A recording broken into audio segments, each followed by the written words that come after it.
Hi, therapy issuers. Thank you for joining in on our conversation between licensed mental health professionals.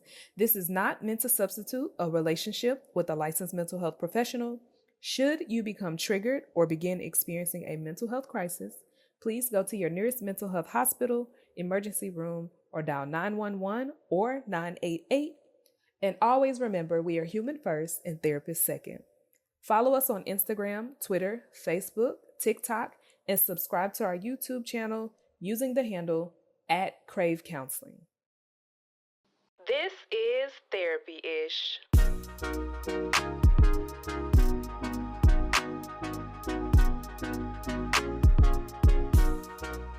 Alrighty, welcome back to another episode of Therapy Ish. And today I have Dr. Henry Ventier. And today we are going to be talking about burnout or lack of purpose for students or individuals moving throughout life. So, Dr. Venter, if you can introduce yourself and just let us know where you're located. And then if you have any social media platforms or handles, please feel free to share those as well. Yes, Asha, thank you for having me. It's a pleasure to be here. Yes, I'm a professor at National University out of San Diego, although most of our programs are now online. I run a master's degree in human behavioral psychology. It's a short 13-month program preparing students mostly for PhD studies or for people that need a master's degree, and that is my main task. But I'm also a clinical psychologist, and I run a small online practice because I just love therapy. And with the online world makes it so easy. And so I work remotely. So I'm actually living in the Smoky Mountains of Western North Carolina, where the Hurricane Helene recently went past. Just missed us, but hit our neighbors very badly. And so that's where I am. Alrighty, thank you so much for sharing a little bit about yourself. And we are so excited to have you here. And we're really looking forward to jumping into this conversation around the lack of purpose driving the younger generation to skip college. So we'll jump in with our very first question for our conversation today. So, what are some of the main reasons you believe younger people today feel lack of purpose when it comes to college or higher education? Yeah, I think young people became just much wiser regarding life and the practicalities of life. They now determine the cost of the future. I find a lot of young people even questioning, should they have children? How many children should they have? Because they started figuring out having children costs money. It is a lifelong commitment. That's interesting. Years ago, when my wife and I started having kids, we never ever questioned how much is this going to cost? How are we going to do it? We had three children, so I'm just absolutely amazed at how young people look at the world, and I think that is then what happened with higher education. They started looking at higher education um, and said, well, there's a substantial cost to this, not only financially, but only time wise, energy wise. We know the path of going through a degree, how hard it can be, and is it really worth it? But overall, I think there's been also a change socially, economically, culturally. So rising cost is definitely one reason, and universities, I think, failed students because we turned higher education into a business, and in order to make the business work, we allowed the tuition to go up and up and up until it reached a tipping point and students said, we just can't do this anymore. There's also uncertainty about the job market. Does degrees really prepare me for the job market? They started questioning that. Young generation also want to be more meaningful and they want passion for their work. And so a lot of them go to college. And as you know, they develop something in college such as the undeclared major. What it really says is somebody shows up college with no idea what they're going to do. They don't even know what major they're going to do. And that probably worked 20 years ago. It doesn't work anymore. Students want to know, where is my life going? What am I going to do with it? It's going to give me passion. And I actually have a couple of students as clients. You can't imagine my gray hair. I have students as clients as 20 years old that actually going through college. And the some of the courses they take, they just want to, pull out their hair. They feel it's not practical, it's not purposeful. And so I see where, how they reason. But there's this also a change in culturally. My parents didn't go to college. My dad's major dream for me was to go work in the mine, such as he was working, and get a good salary. So I was first generation in college, and my wife as well. And our whole expectation of our children, I will confess that, was to go to college. We didn't. I didn't care what they were going to study, but they're going to go to college. There was just simply, and my whole people around it, my peers were all like that. That's not the case anymore. A lot of families start thinking, is this really the only way forward? And now there's a lot of alternative education models that people look at and say, but wait a moment, you know, I know this person, he's a plumber. Do you know how well he does? And how do you become that? Well, that's how you do it. And they start looking more widely. And I think in the process, colleges started lacking behind providing in time very practical degrees to students. Some of the degrees Yeah. that were in the past, I got to say, colleges are catching up. Everywhere they come with new degrees, the goal is to repackage, rechange, become practical. But I mean, if we look at where this thing comes from the last 20, 15, and 10 years, some of the degrees are like, what is this about? And I Yeah. think this all caught up. And lastly, I would say there's a lack of guidance about why should they go study? What is the next step? A lot of the pressure is just on passing high school, just graduate, take this test, and you got to get this GMAT score, and you got to get this SAT score. And I look at all of that, and I realize, but they got to do all this stuff, but there's less guidance on what is really your goal for your life. Is college going to be the thing you want to do? Because I do believe in college. I think it's a wonderful thing, Mm-hmm. but is it right for everybody? And I think in the process, a lot of young people landed up in college and they ended up frustrated and they ended up with debt. And they looked at it and they feel they bought a lemon. And Oh, that for sure. started permeating through a lot of young people, leading to resentment. And now they question. I don't think it's a lemon, but I do think that some of them should never have gone to college if they got better preparation. Said, you know what you should do? This is what you should do. But this push where I also was. You should go to college. That's the right thing for you to do because somehow you'll find your way there. No, everybody don't find their way there. Some of them actually get very lost in college.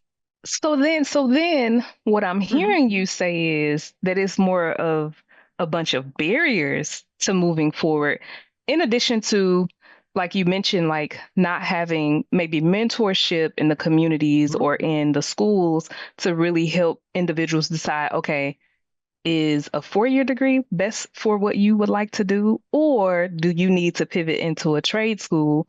Or do you need to work before so that you can figure out what you don't like so that you can make a sound decision on what you actually want to do in the future? That's right.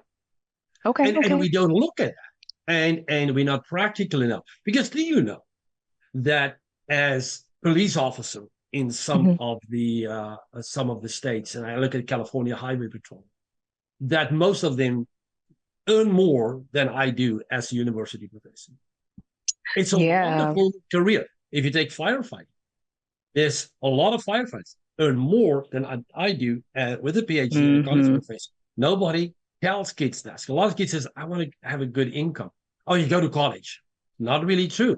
And so they don't Yeah. get exposure to say, because look at the career prospect in a lot of other careers that's not. By the way, firefighting, you don't just get away by showing up as a firefighter. Nope, There's it's a actually full now very good training. college degree. Yeah. But if you say to somebody, you know what, you take this degree that's surrounded about laws and preparing you to apply for Hmm. an officer job somewhere. It can be a great career. Now it makes sense for them that I'm going to get this degree, but that's the kind of job that I can get. But in some cases, you don't need a degree. Right. Therefore, you only need a community college AA degree. But I think we lost being practical enough, and we didn't give them a reason why they should do this, and Yeah. so this start falling apart on us. And so a lot of young people are now questioning this, and they don't know how to go forward. They don't have the answer, and so Yeah. it leads to this whole thing of suddenly feeling that loss of purpose, loss of meaning. Well, Yeah. what should I do? And so now they're not really prepared for another job. So they go into a per hour job here and there. The college seems too much to them, and suddenly they become very frustrated. That's fair. Okay, so let's pivot into our next question, Mm-hmm. where I think what you just said is going to really highlight the transition into this next question. So the next Yeah. question is, do you think the traditional path of going to college is less appealing to younger generations? And if so, what factors are contributing to this shift? And I feel like you answered some of that a moment Some ago. already. Yeah. Yeah. Well, we can do it shortly here, just kind of summarize. Yes. If you look at some degrees, for some students look at it and it's not appealing because some Hmm. universities didn't pivot fast enough to say, you know what, we know this should be more practical, it should be more cost effective. Here is a plan. I see a lot of universities do that. My own university is very focused on that, making it practical, making it doable. But repackage careers and say people want to come for something that they feel this is going to take me from point A to point B in the shortest time possible. We focus on the returning older learner or the adult learner that don't have a lot of time, that want to move very fast, which is why my master's degree can be done in 13 months. Yes, And you look at 13 months and the cost, it's one of the most cost-effective master's degrees that also provide people with very practical material. And so we look at that, and we might, it's for some young people look at it and it's not appealing. We should make it much more appealing, much more practical, give them a proper reason, and also provide them with alternatives. Say, listen, this is not the only path. Why didn't you do this? So I do agree. For some of them, look at it and say, you know what? For what I can do with that and what it's going to cost me, I don't see that. absolutely. So what's making traditional college less appealing? One is the cost. Mm-hmm. Two, a lot of jobs have pivoted from requiring college degrees. And then the other part of that is not really having the support to be successful within a traditional path of college. But also, like, trade programs are now becoming more appealing, like you mentioned, in comparison to traditional colleges because it's more structured and there's more guidance and it actually provides them with, hey, you're going to become a plumber and you're only going to learn things that is required of you to become the best plumber you can be. Whereas a traditional program, some of us take courses that have nothing to do with our degree. For example, when we go through undergrad, we do all have to take US history, government, or politics. We all have to take science, math, English language arts, and then a humanities course as a part of our lower level courses. And a lot of people who are, let's say, going to get an MBA, and let's say they're not going into MBA for healthcare management or anything healthcare related, half of those courses aren't necessarily necessary. Maybe the math Absolutely. courses and the English courses, but biology 101, probably not, right? And so Probably I not. think a lot of kids also struggle with the fact that I have to take classes that don't align with where I'm trying to go in my career, and that doesn't make sense to me. Not only that, I have to pay for the class. I have to pay for the guy. This is costing me money It's because costing me students money. wisen up and realize, it sounds very nice to say you're going to borrow this money. But I think the chicken came home to roost and they realized we got to pay for this. And, they now figure out, I'm throwing this out, why in this world should the um, interest rate of repaying student loans not coupled to the interest rate of the country? Listen, why can't we just get rid of it? The Like, other thing is you can ask this in a country that is so prosperous as this country, why should our students even pay for tuition for the undergrad? Particularly, I know a state like Florida, you have great programs where you basically can study for free. We should have made it much more affordable, if not free, for our children to get into college and made it much more practical. You talk about the courses that they have to take. This is an antiquated format. It comes from the 1660s, where you would go in Britain, and they would refer to you go read letters. That would be your degree. You're gonna study humanities. You would end up not being prepared. That was the way you prepared the mind, and then people go to a job. That was the model. It probably worked in that time. It doesn't work for us anymore. And so that is what made it more impractical, because in the meantime, with the rise of the internet, which make information available on everybody's phone, young people are much more educated. They are much more informed. Let me change it, not educated. They are much more informed. They read stuff much more where, hey, when I was a teenager, I didn't read newspapers. That's what I do. While young people today, they have all sorts of news on their feeds, on their internet. They read these things. So they are more aware of what is practical. And I don't think we kept up with that. And so that's partly what we deal with.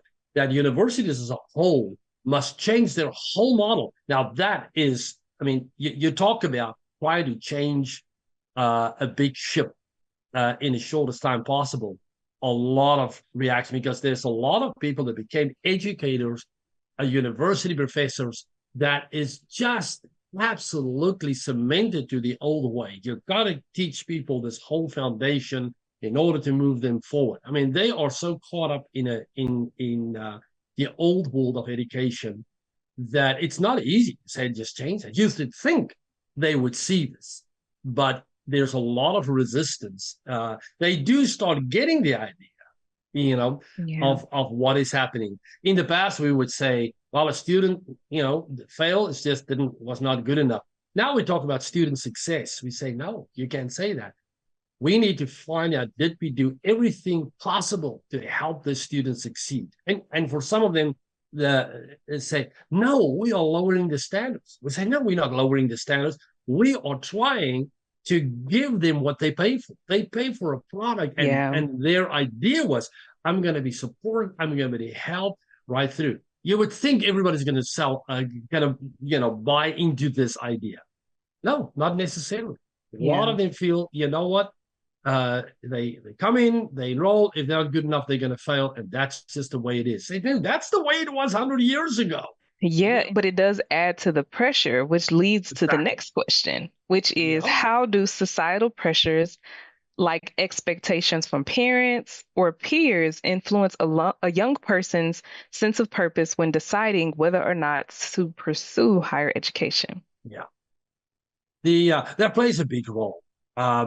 It's interesting. I looked at a recent study about the idea of what jobs are popular in all over the world. So that's very interesting to look at that study.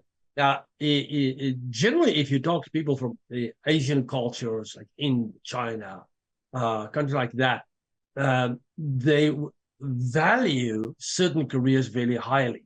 So I thought, well, let me see what it says. What is the number one career for some places? And interesting, in Asia, the number one career choice is to be a doctor, and it comes a lot from their parents. Absolutely, it is constantly, and I work with a lot of these clients over the years, and it's true.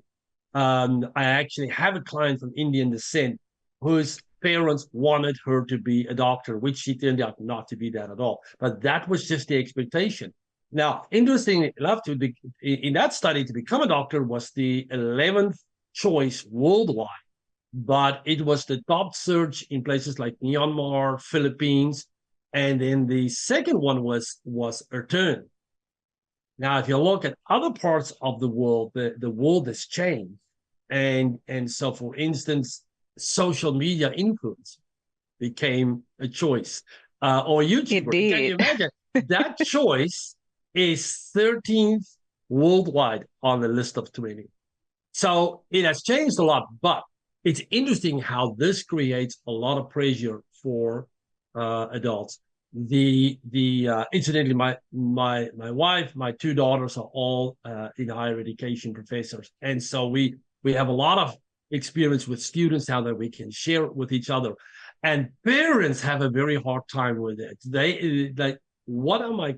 What are you talking about? You want to become influenced? How is that? Now, interesting, my one daughter teaches new media here in Kennesaw University in Atlanta. And so they now have a degree and developing a degree specifically to help young people that want to form a career in social media. Because it becomes, now, interesting enough, the NCAA sport from colleges has changed so that students can now earn money. Well, those students now have to have an online profile. They have to post, but they don't know how.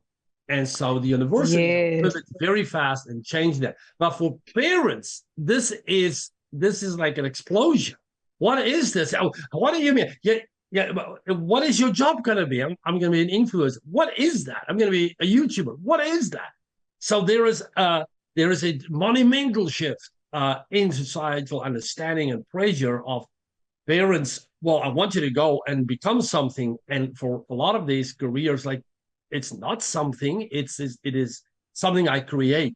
So there is this push currently that young people are looking at more modern careers, while there's a lot of influence from parents that I just want my child to have a degree. Yeah. And that will, that'll be something. They will be educated.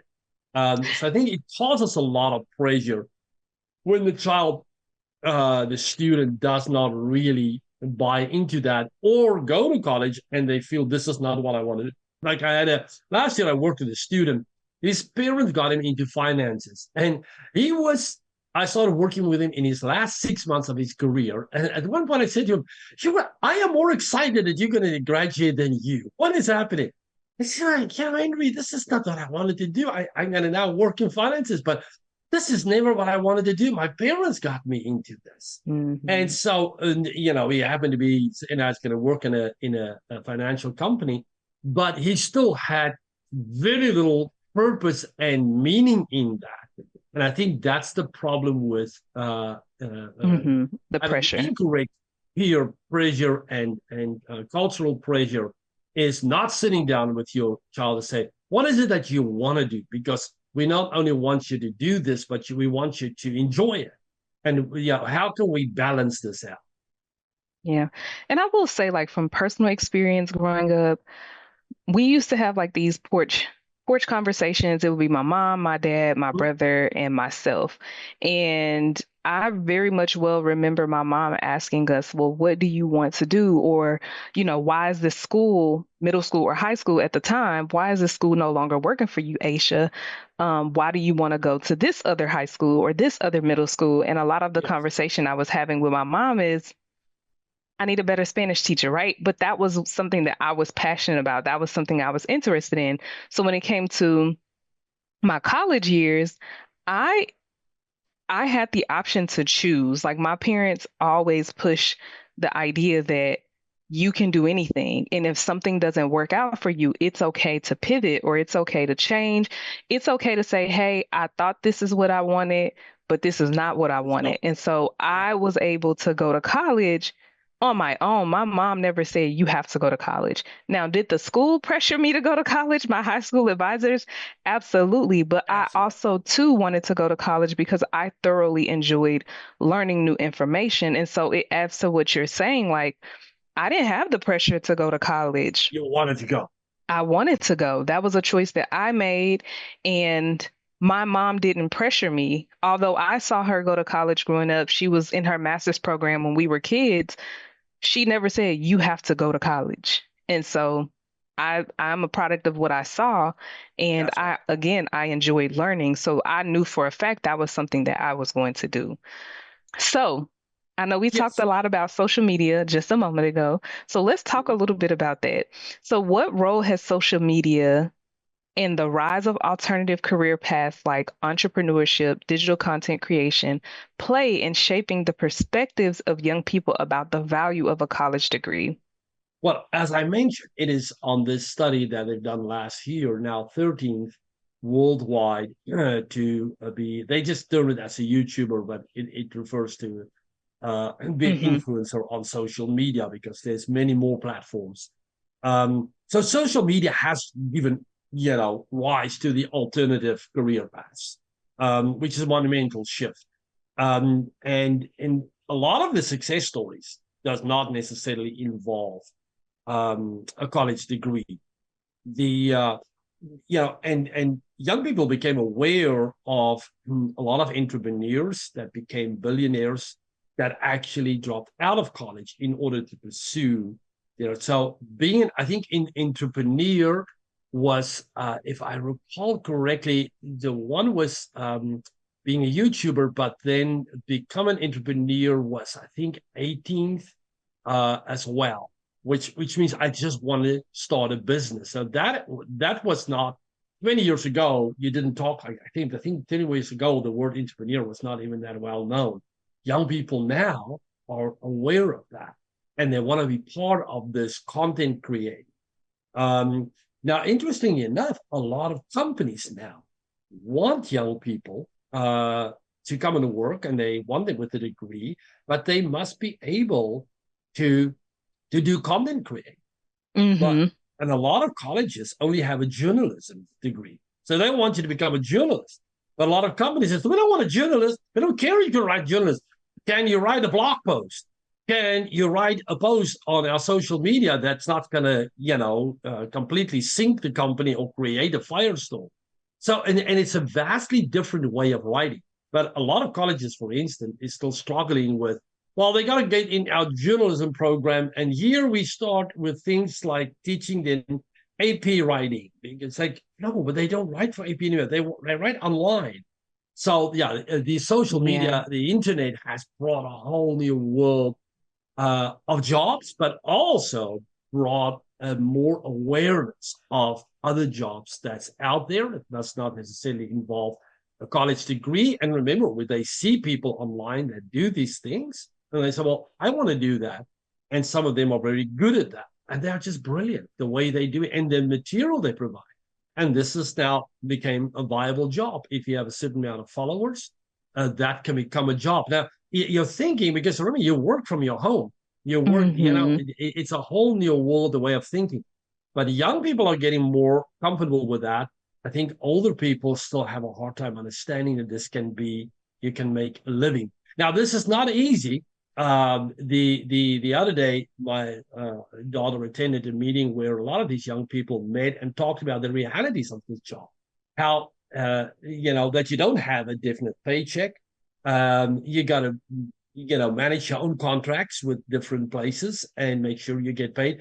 It is not as easy as people think, but it's certainly viable. But that's a whole new world. Now, interestingly enough, it's interesting that in Argentina, the most popular job choice was to be an actress. And that was one of I couldn't think of. Well, that is interesting enough. But in countries, you'll be surprised, in a country like Africa, how to be a content creator was the leading choice. And that includes big countries like Nigeria, Cameroon, Tanzania. While other creative choices they mentioned was blogger and authors, which is completely different. Now, interestingly enough, in England, Scotland, and Ireland, how to be a YouTuber was the most popular career search. Now, compare that to 25, 50 years ago, and you can see the monumental shift. I mean, Britain, England, that area, that was the start of higher education, Cambridge, all those places. And now, England, Scotland, Northern Ireland, how to be a YouTuber. I mean, I did not believe the stats when I looked at this. But this is what's happening worldwide. Interesting entrepreneur. Although it didn't get into the top 20, but it was the most popular choice in countries like Angola, Republic of Congo, Madagascar, Guinea, Senegal. So it's interesting what's happening in Africa. You wouldn't think that, but there's a entrepreneurial spirit in Africa of people who work for themselves and they are embracing working for myself or the non-traditional career choice. Well, and I do think both of those things go together. Like you mentioned, to be a content creator, you have to understand how to read contracts. You have to make sure Absolutely. your numbers are correctly. You have to follow up on payments, making sure that you get paid. You also have to manage your own calendar. You might also have to manage other people's calendar. And then in addition to, like you mentioned, you have to be able to read and write. You all the things involved. So it's like I almost feel like for social media or content creators, the degree needs to be business management, And it or is. MBA, and Yeah. have like a So if certificate in you look social at media what's needed, management. yeah, if you look at what's needed, then a degree is not necessarily something you shouldn't do. It can be a wonderful addition to go to college, but to, go to get a degree that absolutely prepares you for this That makes new world. sense.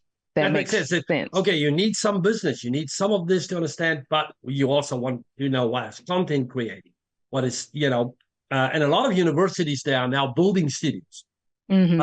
where students can come and make content. So I'm really excited to see that because that's Yeah. the answer. It's not that college is not necessary or should be shunned. The cost should be looked at, but it should become practical and in line with a lot of the non-traditional careers that we are now finding. Yeah. So from a mental health standpoint, what are the potential risks or consequences for young people, for a young person who feels lost or lacks direction when making major decisions like going to college? That is very important to look at because if somebody develops this problem that I don't know what to do, they are just going to start taking up the next big thing they can do, which is just a per hour job. That's going to make them feel even worse.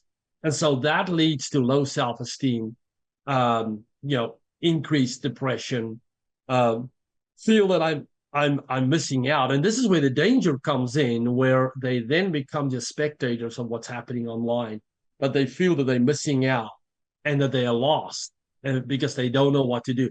So now they don't go to college because they feel that's not going to work, but they also don't have a direction in another area to say, I need to start um, here, and this will take me to B and to C and to D.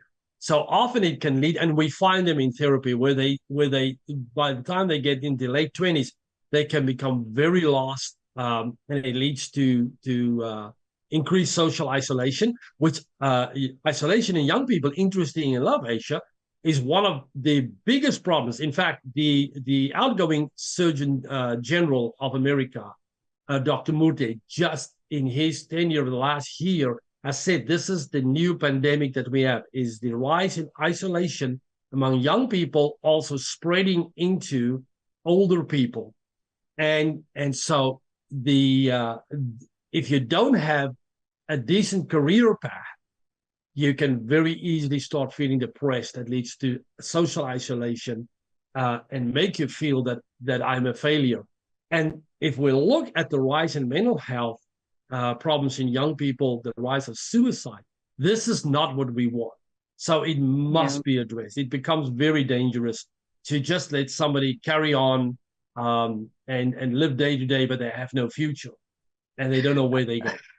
I feel like it's a double-edged sword because I can choose not to go to college because I'm struggling with choosing what I would like to do, or I'm not sure what I want to do, which essentially is the same thing. But now, like you mentioned, I'm depressed, maybe I'm anxious, maybe I'm overwhelmed, maybe I feel like I'm a failure, maybe I have some experiences with negative self-talk, and maybe I have contemplated some suicidal ideations. Mhm. But on the other end of that, you have individuals who do go to college and then now they're depressed, now they're overwhelmed, now they're Yes. stressed, now they're Yeah. sad every time they look at their student loan debt and every time they look and see how or feel like the situation with going to college was predatory or how there are not enough student loan repayment programs available to individuals of different majors or careers. And then on top of that, I do know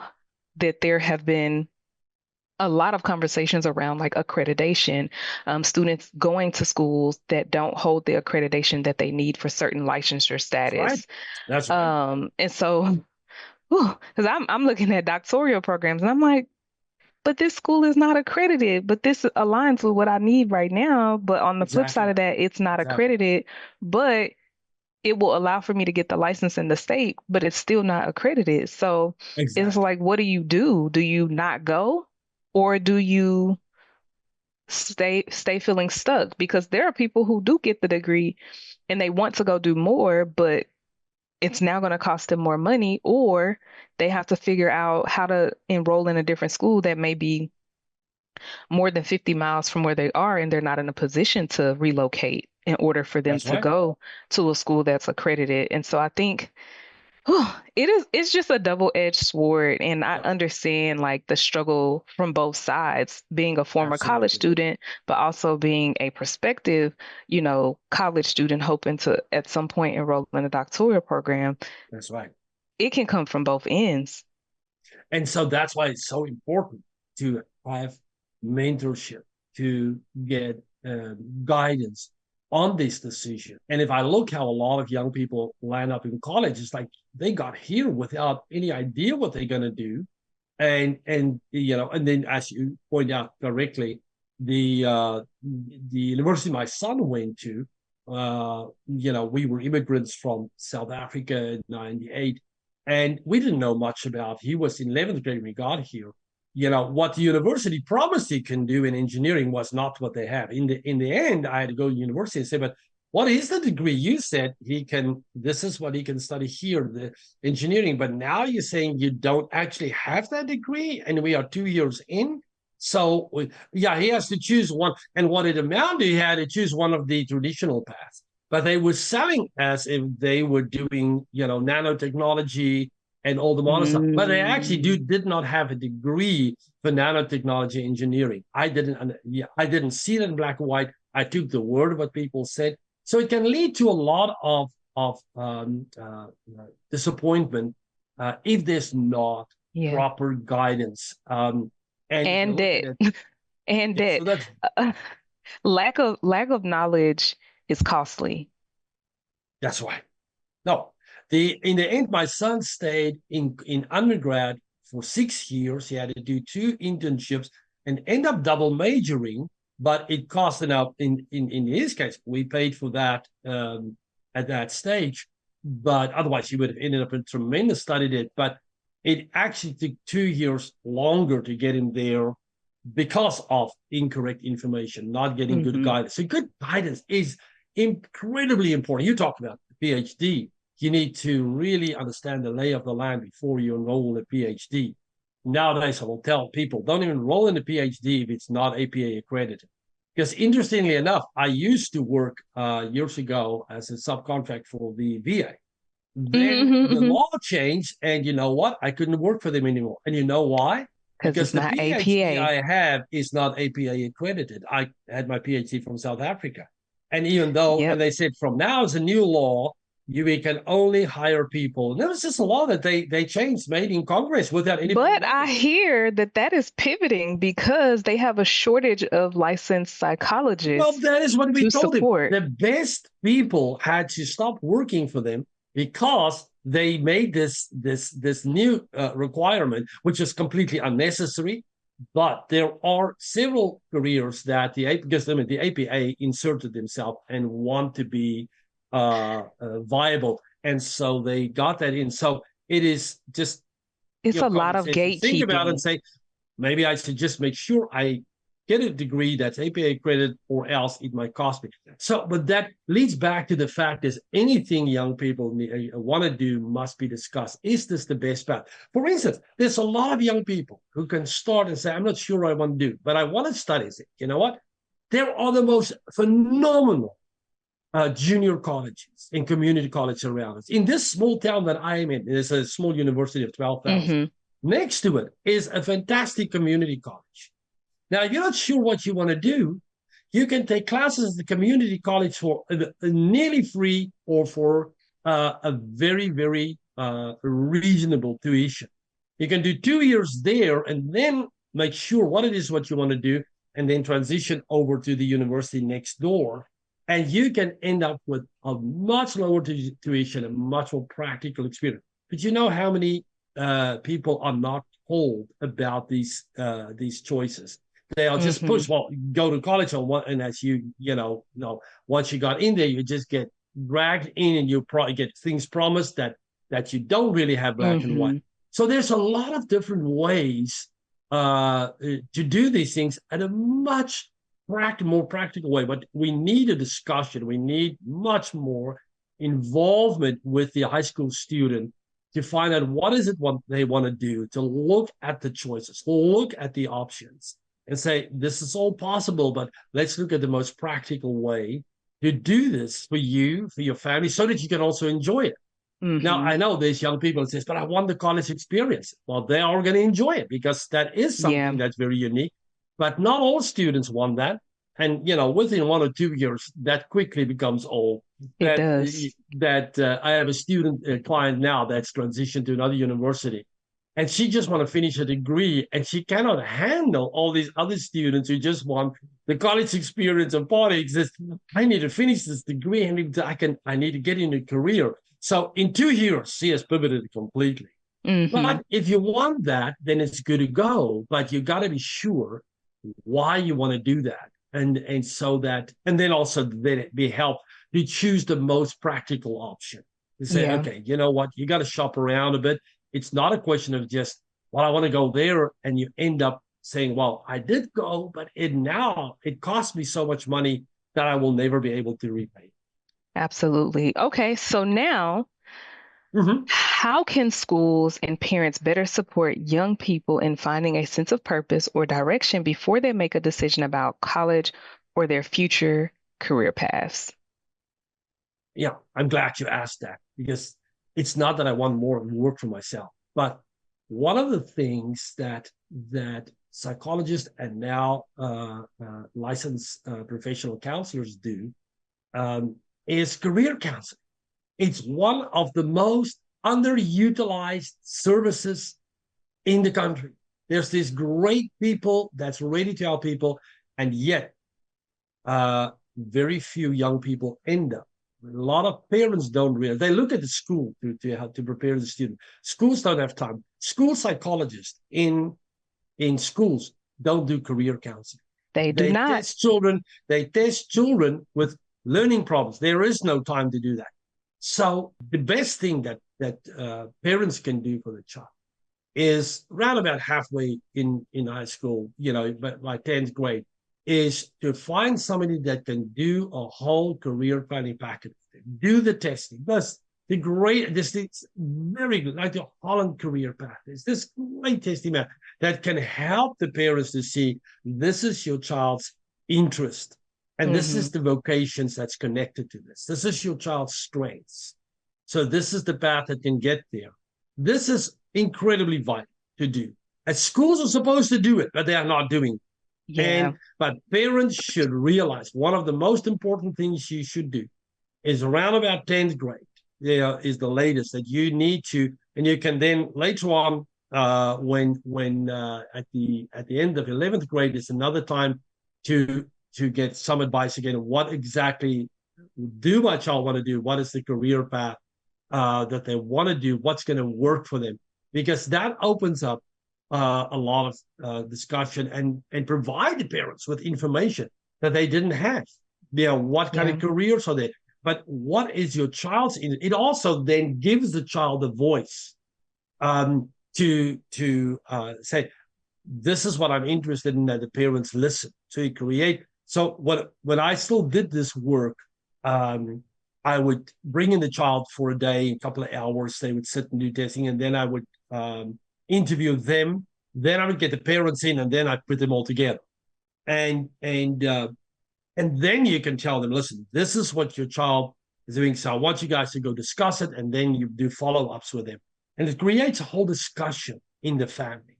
That is just vital to do because people should not just trust the system to do it for them. They're not going to do it.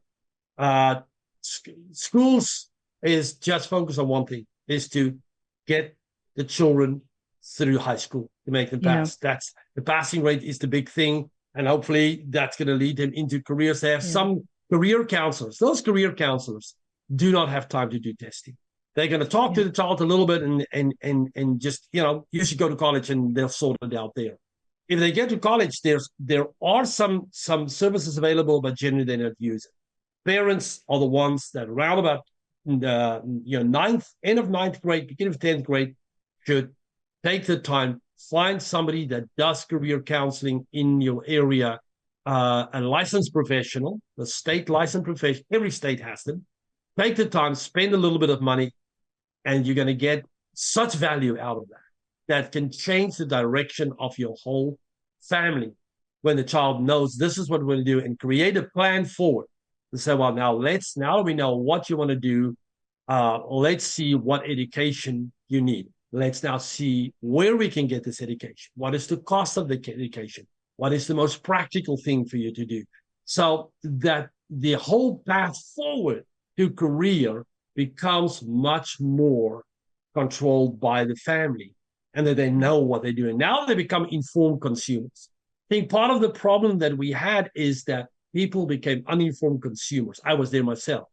My child to go to college, I believed everything they said and then found out, but this is nuts. What can happen? At one point, the engineering department voted in a tuition increase. And I went to the university. I said, but how can you guys are basically a state school. How can you do this? They said, now the students vote. I said, but the problem is the student's not paying for the tuition. I am. Couldn't you call me to vote? Because my son is not knowing how much it even costs. But that's the kind of craziness that you found out. That was the old system. They could do that. And then I said, they said, well, the engineering department can vote in their own increases. I mean, I was the epitome of an uninformed consumer with my first. Yeah. My two daughters, they're undergrads. They did out of their home, and then for the master's degrees, they left. But we said, no, we're not going to do that again. We became more informed. So I'm advocating that parents should become informed consumers and involve their child to find out, hey, what is going on with you in careers? Now, if the child then has interest in some areas, then start taking them exposure to that. Because we would hope that schools have career fairs. I don't see that anymore. But luckily, there are a lot of places you can take your child that would love to have them for a day to say, well, if you want to do this, let's go find somebody who do this. And then we talk to them and get firsthand experience. Well, and to be fair, like when I came out of high school, I had everything you're describing. Now, little old South Oak Cliff, right? South Oak Cliff High School in the middle of Dallas, Texas, Metroplex area. And fortunate for me, but unfortunate for some of my classmates, because I was in the top 10%, I had an academic success coach, I believe was their job title or something like that. And so they did do testing with us. They took us on college. Now, my high school itself took us on college tours. We went on about 3 or 4 different college tours, but in the program that I was in as a top 10% student, we went on additional college tours and we had additional support in testing. So for example, some of the, like our high school counselors, they did do the career program, online programming systems that they had back then, where you would log in, you would take like a survey and then it will tell you like what careers will be best for you. And so we had some of that, at least in my high school in the urban school district. Now, again, I'm not really sure what that looks like everywhere else, but my big little high school of South Oak Cliff, they had us set. Even if you were not in the top 10%, you still had a variation of the things that you described. So I think it just kind of depends on the schools that some of the kids are enrolled. And like you said, if they have the resources, it works. If they don't, it doesn't. But also they have to parents should find out. Right. Are you going to do it to my child and then get involved in that? Well, what does it say? But they also have to have individuals that are passionate about what they do, because I think the only reason why our high school student class and body as a whole breeds a lot of athletes, professional athletes, and different things like that. And we make it to state every year, and we have like, you know, decent graduation rates and different things like that. I think it's because also the people that worked in the high school that I went to, they also lived in the community, and we were the kids that they interacted with on a day to day. So they took a personal taking in making sure that they went above and beyond to get us where we needed to go. But every place is a little bit different. No, So and that's why it's a great point you bring up. Parents should find out, when the child is in of ninth grade, is this going to happen? What kind of service? And then they want access to that. Can I see those records? right. And then because it's vital that the parents and the child has a conversation, because in the end, the parents are the ones that has to stand in for this. And schools are often very excited to send children to students to college, but maybe that's not necessarily what should happen. But I that gotcha. is what schools should do. What you did there, a great example, and that should be in all schools. But parents Absolutely. should find out what kind of career counseling is there. When can I find out? Is there? If it is not, do it yourself. If it is there, get involved and say, I want to see those records. I want to see what my child said. I want to sit down with my child and find out, all right, so this is what you're interested in. How do we develop this? Yeah. And go from point A to point B, point C, so that we end up with people that if they go to college, it's something they wanted to do. Because we all know if you want to do something, if you're passionate to do that, you can deal with the hardships. Because every degree is probably going to have a course that you don't like that much, but you'll be able to say, not my overall plan. I know where this is going, and I'm happy where it's going to take me. So I'm still happy. I'll take this one, but I want to be here. I think when you Yeah. don't know why you're there and you don't really want to be there, and it gets hard, and it kind of feels like this is not really practical, it leads to problems. Absolutely. Alrighty, so we are on our last question. So, what advice would you give to someone who feels overwhelmed or uncertain about their future, and is considering bypassing college altogether in favor of something else? You know what? Let's look at it. If your modern car nowadays don't start, you're not going to grab a toolbox and start taking the car apart yourself. You're going to talk to somebody, call the dealership, say, hey, I need to bring this car to the mechanic. People shouldn't try to solve their problems on their own. Find a professional. And I'm not advocating for my own work here, but find a professional to talk to. Nowadays, counseling is so available. It's affordable. Go talk to somebody that can provide information, because two is better than one. Two minds are better than one.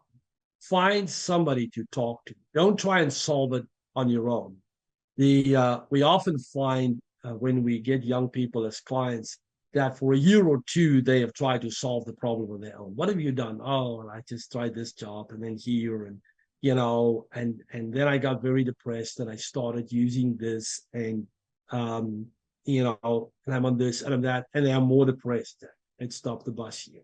Let's start unpacking this. So before we go that route, find a professional and talk to somebody, because once you're in a hole and you look up, all you see is a very, very small little round light. It looks so far, so deep. Somebody that stands on the outside of the hole see a whole other perspective. So connect with that so you can get out of the hole, because once you get out of the hole, the world is completely different. But on your own, you often can get out of the hole. And it is not a sign of weakness. It is not a sign of you can't help yourself.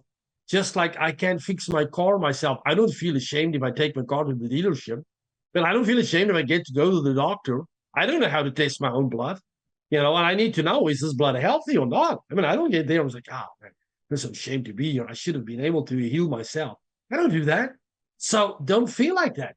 Realize this is a problem I can't solve myself. I need somebody that can help me, a professional, a licensed professional, or even if you started with somebody that an elder, somebody in your community, a pastor. Go talk to somebody that says, I have this problem. Can I talk to you, and can you connect me to resources? because on your own, we often exacerbate our own problem. But with help, we start seeing more options. So I truly, that's the best advice I can give to people. And that's the biggest problem I see. Often the problem is not the problem. It's what people did on their own to solve the problem that became a bigger problem. So before that happens, find help. Yeah, and I will say, to add to what you're saying, is letting people know like it's okay not to choose to go now. But but be sure to caution that once life starts, it is it is 10 times harder to continue, right? Like when you start to have kids, you have to That's decide right. like, can I go to night school? Can I work and be a mom or a dad? What That's happens right. if I become a single parent? Or what if I get involved in a relationship and the relationship takes more time than or the time that I'm giving, I enjoy to give, right? So I That's don't right. mean it from a negative perspective, but like maybe I'd prefer to spend more time in spending more time in this relationship than I do to pursue a career in the time frame in which we think that we want to. But letting people know like it is okay to relieve the pressure and not go today. You don't have to go That's right. tomorrow, but you can choose to go 6 months from now, or you can choose in 2 years from now. But just keep in mind that once adulting becomes a thing, it is really, really Here we hard go. to make a decision to pick Absolutely. up something that you put on hold or put a Yeah. pause on. So I think that that's also helpful, just letting people know like you don't have to go to college today. Again, we've talked about trade programs throughout this whole podcast episode, letting people know like, okay, well, you want to become a police officer. Well, you can go to do a 12-month paralegal training, do that instead, and then That's maybe right. pivot into becoming a police officer later. Or because I think here in Texas, majority of the cities and the counties and the state trooper program, you have to have a bachelor level degree. Yes. So if you choose not to, it's just like, okay, well, pivot into something that you can do in the same arena and then move forward. Okay, I want to become a counselor. Okay, well, you don't have to go be a counselor tomorrow. You can choose to become a peer support specialist or a mental health advocate and go That's right. do a 6-month training in either of those programs and become, or you can become an LCDC, which is a 2-year program, and then work your way up. So I think that people also have to understand, even if you don't have it figured out, don't spend $100,000 on a bachelor's degree. No. But when Spend people five. decide not to go now, my advice to them is then have a plan for what you're going to do alternatively. Don't just sit Exactly. on an island and you get lost and you feel lost and you feel depressed and you feel you are now drifting. Find another plan. Says, I'm not going to go to college now, and it's okay not to go, but this is my plan. This is what I'm going to do for 2 years, and then I'll redecide if I want to do this. But have a plan. And this is why I say talk to somebody that says, yeah, don't go now. It's not going to run away this year or next It's year. not going You're right. anywhere. The longer you wait, of course, you have more things going in your life.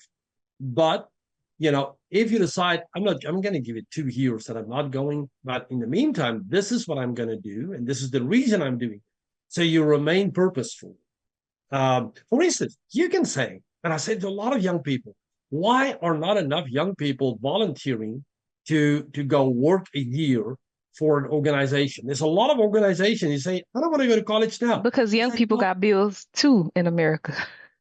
yes, but you can go to an organization that pays you. If you leave 12th grade and you go to an organization that pays you to work for them for a year, they don't pay a lot, but they pay your board, wherever you are. Then you get a lot of experience, and you don't have cost, but you gain experience. So, but Hmm. that again is something that somebody can plan with you. Say, Absolutely. why don't you look at something like this that can help you to gain experience while you can figure out what it is that you want to go. Yeah. And there's a lot of practical ways forward. Starting college immediately is not necessarily the answer for everybody, and you're This completely is right. true. There's nothing wrong with Yep. saying I need a year or two to think about that. I mean, I remember I left 12th grade. I was 17 and a half. I had no idea. The only thing I did was stumble in the military. Luckily, they took about I was just about to add to what you're saying and say, well, sometimes, of course, there's a lot of individuals that are not interested in going into the military because of whatever their own personal beliefs are yes, sure. about the military, right? But the Peace Corps is always a wonderful Peace Corps. starting place. I mean, there's just not enough Always a young wonderful people that starting look place. at these things. Go for a year.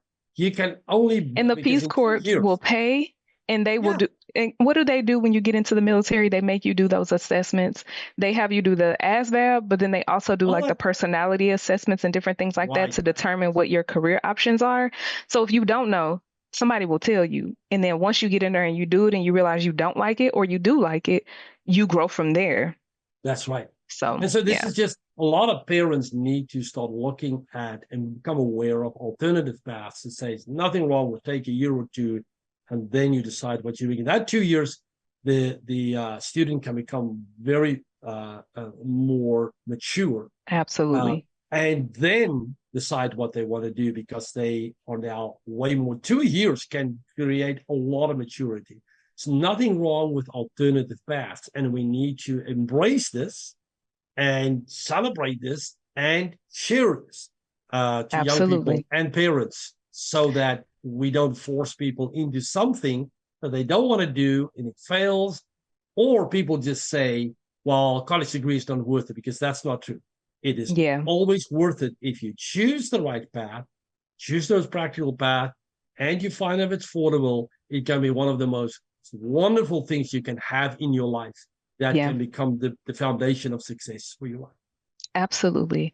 Well, thank you so much for having this Thank you, conversation Asha. with It's me wonderful today. talking to you. Yes, we definitely enjoyed having you, especially adding some of those little small tokens and doses of areas in which people can be successful. Hopefully, the listeners today are able to take some valuable information, whether it's a parent navigating this situation with working with their kid who they may feel doesn't have purpose, or maybe it's a college student that feels stuck, or a high school student that's about to graduate, or even a high school freshman that needs to hear the conversation now. So hopefully this goes just as far as we need it to go, and it reaches the ears that it needs to reach Absolutely. today.